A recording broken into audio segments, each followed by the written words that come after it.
Hello बच्चों, मैं आपका यार सर की स्टूडेंट का डायरेक्टर। बच्चों, आज हम लोग स्टार्ट करेंगे एक बहुत ही इंपॉर्टेंट टॉपिक जहां से क्वेश्चन आता ही है, तो आपको अच्छे समझना है।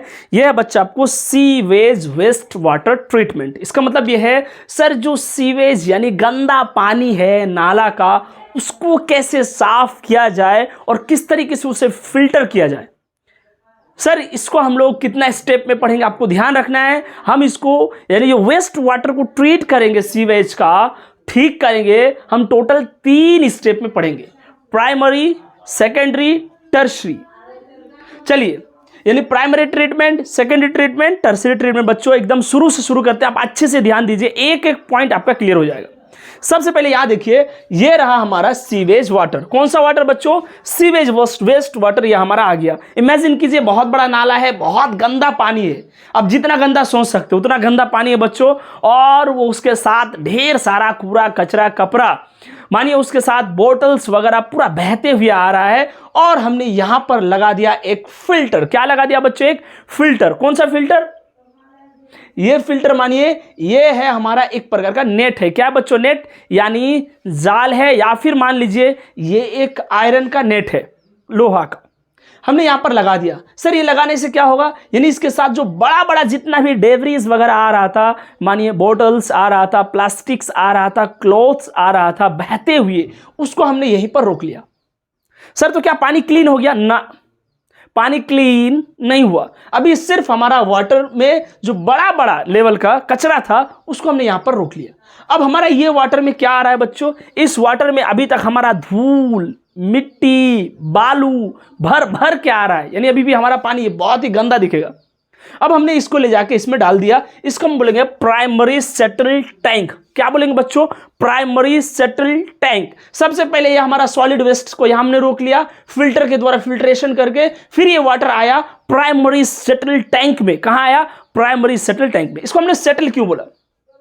आपको मैंने कह दिया कि वाटर के साथ जो छोटे छोटे बालू के पार्टिकल्स या फिर सॉइल के पार्टिकल्स जो आ रहे थे साथ में, जो इसके साथ मिक्स था, अगर हम वाटर को थोड़ा सा यहां पर टाइम दे तो ये धीरे धीरे धीरे धीरे नीचे आ जाएगा। अरे आएगा कि नहीं आएगा यार? सेटल डाउन होगा या नहीं होगा बच्चों?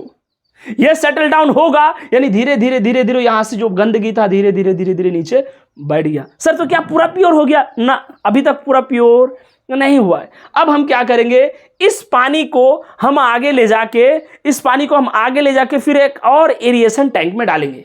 लेकिन उससे पहले मैं आपको बता दूं बच्चों, ये जो प्राइमरी सेटल टैंक है, ये सेडिमेंटेशन ऑफ ग्रिट, यानी जो ग्रिट है उसका सेडिमेंटेशन हुआ। अब ग्रिट क्या बोलते हैं? ग्रिट है वही जो मैंने आपको बताया, जो छोटा छोटा सैंड पार्टिकल्स और जो छोटा छोटा सॉइल पार्टिकल्स जो यहां पर है, इसे हम क्या कहेंगे? ग्रिट। क्या ग्रिट का सेडिमेंटेशन हो गया? हो गया। अब देखिए, इसको हम बोलेंगे प्राइमरी एफ्लुएंट, या फिर हम प्राइमरी स्लज बोलेंगे। क्या बोलेंगे बच्चों? प्राइमरी एफ्लुएंट या फिर प्राइमरी स्लज। अब इधर से इन्फ्लुएंट हुआ था, समझ रहे आप, और इधर से आया अब यहां पर एफ्लुएंट। अभी इसको हम ले जाके आगे ले जाएंगे। यहां पर करने से यह फायदा हुआ, जो ग्रिट है यानी जो हमारा सैंड पार्टिकल्स, सॉइल पार्टिकल्स नीचे बैठ गया आराम से। अब हम इसको आगे के लिए ले जाएंगे। यहां से जो प्रोसेस स्टार्ट होगा इसको हम बोलेंगे सेकेंडरी ट्रीटमेंट। क्या बोलेंगे बच्चों? Secondary treatment. अब बोर्ड में जहां तक देख रहे हैं, यह सेकेंडरी ट्रीटमेंट यहां पर खत्म नहीं हो रहा है, यानी इसके आगे भी और सेकेंडरी ट्रीटमेंट आएगा। यानी फिर हम इसको यहां से खोलेंगे और फिर इसको हम दूसरा टैंक में आगे हम ले जाएंगे। तो ये अभी इसी लेक्चर में होगा, लेकिन नेक्स्ट पार्ट में होगा। आपको ध्यान ये रखना है, जो वाटर यहां से गया वो हम एरिएशन टैंक में लेके चले गए। अच्छा सर, ये इस टैंक में क्यों लाए? और इस टैंक में देखो बच्चों, जो इसके साथ जो सॉइल पार्टिकल्स और जो सैंड पार्टिकल्स तो बैठ गया, लेकिन जब हमारा वाटर आ गया, इसमें अगर मैं बहुत सारा ऑक्सीजन मिक्स करूंगा और एरोबिक बैक्टीरिया का अगर मैं यहाँ ग्रोथ करवाता हूं, यानी ऑक्सीजन, यहाँ पर पंखा भी लगा हुआ है ताकि जो हम ऑक्सीजन बाहर से सप्लाई कर रहे हैं उस ऑक्सीजन इस वाटर में मिक्स होते रहे, पंखा यहाँ पर रोटेट होते रहे, तो इसीलिए इसका नाम है एरिएशन टैंक। यानी इसमें हम एयर दे रहे हैं, इसमें हम बाहर से ऑक्सीजन दे रहे हैं इस पानी में। और growth of useful aerobic bacteria, यहां पर हम एरोबिक बैक्टीरिया को भी हम प्रोमोट कर रहे हैं, इसका ग्रोथ की ज्यादा से ज्यादा हो। अब जो बैक्टीरिया है वो एरोबिक है, तो ऑक्सीजन का यूज करके हमने ऑक्सीजन दिया।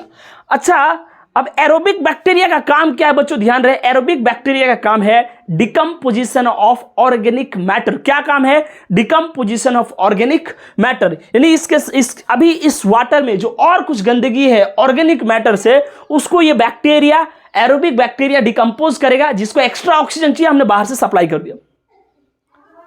वैसे तो इस पानी का BOD यानी डिमांड बहुत ज्यादा है, क्योंकि पॉल्यूटेड वाटर है, इसको ऑक्सीजन बाहर से बहुत ज्यादा चाहिए, हमने ऑक्सीजन दिया और देके इस एरोबिक बैक्टीरिया को काम करने दिया कि भाई तुम इसमें जितना डिकम्पोजिशन हो सके ऑर्गेनिक मैटर्स का, इसमें डिकम्पोजिशन करो। यहां पर यानी डिकम्पोजिशन ऑफ ऑर्गेनिक मैटर ऐसा होगा तो धीरे धीरे वाटर क्लीन होते जाएगा, क्योंकि ऑर्गेनिक मैटर्स धीरे धीरे डिकम्पोज होते जाएंगे तो BOD कम होगा, यानी धीरे धीरे अब डिमांड कम होगा, क्योंकि ये धीरे धीरे ये ठीक होगा। अब ऐसा होगा तो ये पॉल्यूटेंट इसमें कम हो जाएगा, यानी ये इसके कंपेयर में लेस पॉल्यूटेंट हुआ। फिर से ये जो वाटर है इसमें ऑर्गेनिक मैटर अभी भी इसमें मिक्सअप है, जो अलग नहीं हुआ, इसको हमने यहां डाल दिया और यहां ऑक्सीजन भी दिए और हम एरोबिक बैक्टीरिया डाल दिए। और एरोबिक बैक्टीरिया का बोल रहे एक काम करो, ढेर सारा एरोबिक बैक्टीरिया का यहां पर ग्रोथ करवाए कि तुम लोग ऑक्सीजन का इस्तेमाल करते हुए ऑर्गेनिक मैटर्स को डिकम्पोज करो। ये ऑर्गेनिक मैटर भी पॉल्यूटेंट है बच्चों, ध्यान रहे।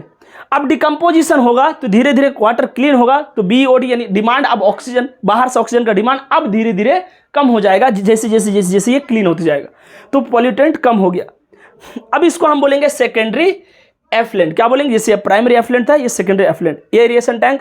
फ्लॉक्स किसे कहते हैं? बैक्टीरिया और फंजाई का जब ग्रोथ होता है, बैक्टीरिया और फंजाई का विग्रस ग्रोथ, और उसके बाद जो कंपोनेंट बनता है बच्चों, उसको हम बोलते हैं फ्लॉक्स, जो कि यहां पर देखने को मिलेगा। हम यहां पर ढेर सारा बैक्टीरिया और ढेर सारा फंजाई का ग्रोथ इसीलिए करवाए एरोबिक का, ताकि ये ऑर्गेनिक मैटर्स को यहां पर डिकम्पोज कर पाए, और ऑर्गेनिक मैटर डिकम्पोजिशन होगा तो धीरे धीरे ये वाटर क्लीन हो जाएगा। अब इसके बाद फिर ये पानी कहां जाएगा और टर्शरी क्या होगा वो हम लोग सीखेंगे, लेकिन उससे पहले आपको सबसे पहले इसको नोट करना होगा। एक बार ध्यान से दीजिए, यहां पर जितना फिजिकल ट्रीटमेंट हुआ, ये फिजिकल ट्रीटमेंट है बच्चों, ये बायोलॉजिकल ट्रीटमेंट है, ध्यान रहे। यहां से फिजिकल ट्रीटमेंट हुआ, ये प्राइमरी ट्रीटमेंट हमने उसको कह दिया, और जहां से हमारा बायोलॉजी यानी बैक्टीरिया वगैरह का काम शुरू हुआ, ये हमारा बायोलॉजिकल ट्रीटमेंट सेकेंडरी ट्रीटमेंट कहलाता है। तो यहाँ फिजिकल काम हो रहा था, यहां तक जितना भी हुआ आप इसमें देख रहे हैं, ऑक्सीजन ऐड हुआ, ना बैक्टीरिया वगैरह काम चला, ये प्राइमरी ट्रीटमेंट, और यह हो गया आपका सेकेंडरी ट्रीटमेंट। सेकेंडरी ट्रीटमेंट क्या कंप्लीट हो गया? नहीं, इसके बाद और आएगा टैंक। उस टैंक में फिर हम इस वाटर को ले जाएंगे, फिर वहाँ एनाएरोबिक बैक्टीरिया इस बार मिक्स करेंगे, और वो फिर क्या करेगा, इन फ्लॉक्स को यानी ये जो बैक्टीरिया इसमें था उसको वो डिस्ट्रॉय करेगा। ठीक है, आप लोग सबसे पहले इसे नोट डाउन कर लीजिए। हाँ बच्चों, तो ध्यान दीजिए, आप एरिएशन टैंक तक आपको बता दिया गया है, यानी सेकेंडरी ट्रीटमेंट हम लोग स्टार्ट कर दिए हैं। इसी का फर्स्ट पार्ट में मैंने आपको एरिएशन टैंक तक बताया। एरिएशन टैंक में क्या हो रहा था?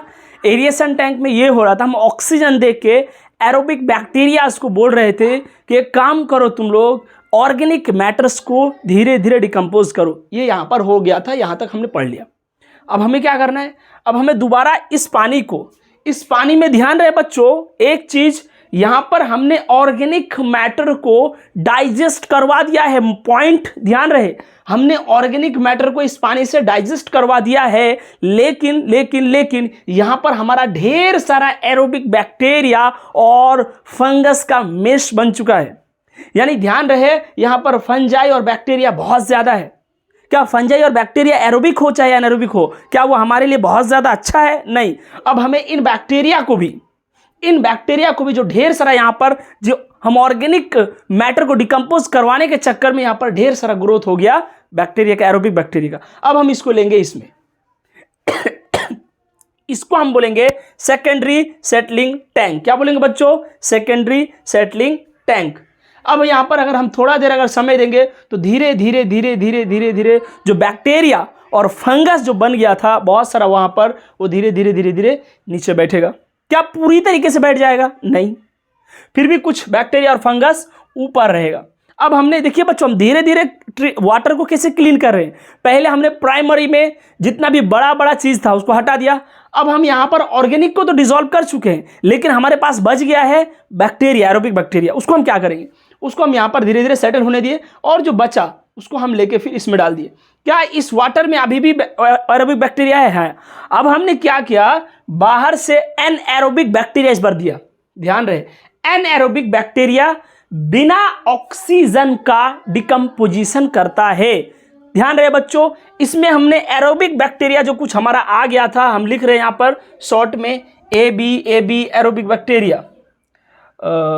एरोबिक बैक्टीरिया जो हमारा आ गया था ये यहां पर आ गया। हमने बाहर से एनारोबिक बैक्टीरिया भी यहां पर दिया। ये बैक्टीरिया क्या करेगा, ये जो बैक्टीरिया था इनका जो अंश बच गया है कुछ, उसे ये डाइजेस्ट करेगा। यानी हमने एनएरोबिक बैक्टीरिया द्वारा यहां पर एरोबिक बैक्टीरिया और फंगस को डिकम्पोज करवाए। क्या करवाए बच्चों, डिकम्पोज करवाए। और जब ऐसा होता है, जब एनएरोबिक बैक्टीरिया बिना ऑक्सीजन का काम करेगा तो वहां पर गैसेस निकलेगा, CH4, H2S, CO2, यानी मीथेन, हाइड्रोजन सल्फाइड और यहां पर कार्बन डाइऑक्साइड गैस निकलेगा। ये जो गैसेस है बच्चों, इसे हम बायोगैस कहते हैं। इसे हम इनफ्लेमेबल भी, यानी इसको हम जो है ये जलने लायक गैस है। अगर हम इसे स्टोर कर पाए तो स्टोर करके हम इसे यूज कर सकते हैं। जैसे हमारा घर में जो होम डिलीवरी होता है जिस गैस का, उसी तरह हम इस गैस को भी यूज कर सकते हैं। तो ये गैस क्यों निकला, क्योंकि एनएरोबिक बैक्टीरिया ने एरोबिक बैक्टीरिया को जो डिकम्पोज किया उस दौरान। अब फिर आप बोलिएगा सर अब तो एरोबिक बैक्टीरिया फिर एनारोबिक बैक्टीरिया बच गया। मान लेते हैं सर एरोबिक बैक्टीरिया खत्म हुआ लेकिन एनारोबिक बैक्टीरिया बच गया। बच्चों जो एनारोबिक बैक्टीरिया है वो कम हार्मफुल है। अब हम इस वाटर से बहुत कुछ हटा चुके हैं, अब हम इसको डायरेक्ट ले जाकर नदी में डाल सकते हैं। अक्सर यही होता है, इसको ले जाकर डायरेक्टली नदी में डाल दिया। इसको हम बोलते हैं एनएरोबिक स्लज डाइजेस्टर। इस टैंक का क्या नाम है, एनएरोबिक स्लज डाइजेस्टर। बच्चों हम इसको डायरेक्ट ले जाकर अब नदी में डाल देते हैं। अगर ऐसा नदी में डालने के बाद अगर हमारा ख्याल है कि भाई नदी में नहीं डालना है, हमें इसको ले जाना है वाटर टैंक में, यानी वाटर प्यूरिफायर, जो आपको शहर में बड़ा बड़ा टैंक है जहां पर वाटर को प्यूरिफाई किया जाता है। अब हम इसे नदी से पाइप के द्वारा उठाएंगे और उठा के हम ले जाके इस टैंक में डाल देंगे। ये जो टैंक है इसमें फिर हम डिसइंफेक्टेंट भी मिलाएंगे, यानी जो बैक्टीरिया वगैरह रह गया था कुछ उसके अंदर हम डालेंगे O3 क्लोरीन, यानी क्लोरीन का ट्रीटमेंट कराएंगे, यूवी रेज वगैरह डालेंगे ताकि जो उसमें बैक्टीरिया वगैरह रह गया वो कंप्लीटली खत्म हो जाए। और फिर हम इस वाटर को रेडी फॉर होम डिलीवरी यानी घर घर तक पहुंचा सकते हैं। हमने गंदा कचरा सीवेज वेस्ट वाटर से स्टार्ट किया था और वो वाटर हमारा घर पहुंचने लायक हो गया। ध्यान रहे बच्चों, तो इसे हम कहेंगे यहां तक जो हुआ, यानी एनएरोबिक बैक्टीरिया, यानी बैक्टीरिया का शुरू से लेकर बैक्टीरिया जहां तक है वहां तक हम इसको बोलेंगे सेकेंडरी ट्रीटमेंट। और उसके बाद अगर हम ये काम कर रहे हैं इसको हम बोलेंगे टर्शरी ट्रीटमेंट। के बाद हम इसे होम डिलीवरी कर देते हैं।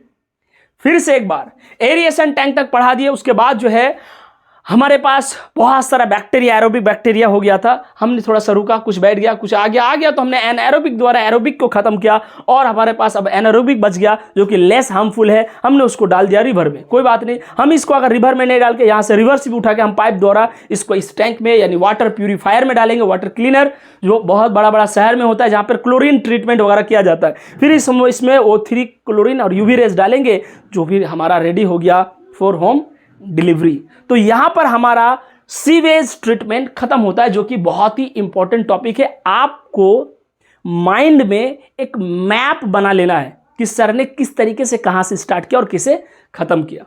ठीक है बच्चों, आप लोग इसे नोट कर लीजिए और फिर हम लोग मिलेंगे नेक्स्ट लेक्चर में कुछ नया टॉपिक के साथ। इकोलॉजी लगभग खत्म, अब डेमोग्राफी रह गया है और COP वगैरह है, यानी कॉन्फ्रेंस ऑफ पार्टीज वगैरह। मानिए डेमोग्राफी 2 लेक्चर और इधर 1 लेक्चर और, यानी 3-4 लेक्चर और है। उसके बाद हमारा पूरी तरीके से खत्म हो जाएगा। इतना सारा डिटेल में आपको बताया जा रहा है ताकि आपको अच्छे से सारा चीज ध्यान रहे। खुश रहना है, मस्त रहना है, जबरदस्त रहना है बच्चों। अगर कोई दिक्कत है तो कमेंट सेक्शन में आप जरूर पूछ सकते हैं। मैं आपका क्वेश्चन का वेट कर रहा हूं बच्चों। फ्रेंड्स में शेयर कीजिए अगर आपको अच्छा लग रहा है, समझ में आ रहा है तो बार बार दोस्तों में शेयर कीजिए, उन्हें भी वीडियोस को देखने बोलिए। फिर हम लोग मिलते हैं बच्चों नेक्स्ट लेक्चर में। तब तक के लिए खुश रहिए। थैंक्स बच्चों।